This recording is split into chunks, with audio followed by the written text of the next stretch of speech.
بات کر لی جائے مظلوم فلسطینیوں سے متعلق۔ مظلوم فلسطینیوں سے اظہار یکجہتی کے لیے کراچی میں جماعت اسلامی کا ملین مارچ۔ حافظ نعیم الرحمان نے خطاب میں کہا قائد اعظم نے اسرائیل کو مغرب کا ناجائز بچہ کہا تھا۔ بچے اسرائیلی مصنوعات کا بائیکاٹ کر رہے ہیں۔ پیپلز پارٹی اور نون لیگ حماس کی حمایت کیوں نہیں کرتی؟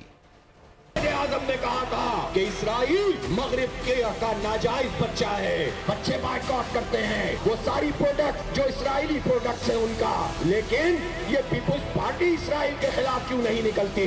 یہ حماس کی حمایت کیوں نہیں کرتی؟ یہ مسلم لیگ نون کیوں نہیں کرتی؟ یہ حماس کے ساتھ کیوں نہیں جاتے؟ عمران خان صاحب کو بھی چیٹ سے بیان دینا چاہیے کہ وہ حماس کی حمایت کرتے ہیں۔ اس سے یکجہتی پیدا ہوگی، اس سے پاکستان کے عوام کو حوصلہ ملے گا۔ اسرائیل کو یہ طاقت امریکہ فراہم کر رہا ہے، امریکہ بلینز آف ڈالر کی فوجی امداد اسرائیل کو فراہم کر رہا ہے۔ یہ سب کچھ اس لیے ہوا ہے کہ حماس نے جرأت کا مظاہرہ کیا۔ حماس کی کیا طاقت ہے اسرائیل کے مقابلے میں؟ 1 کا تناسب بھی نہیں ہے۔ اسرائیل کو امریکہ کی پشتیبانی حاصل ہے۔ سبسکرائب کریں اور بیل دبائیں تاکہ کوئی خبر رہ نہ جائے۔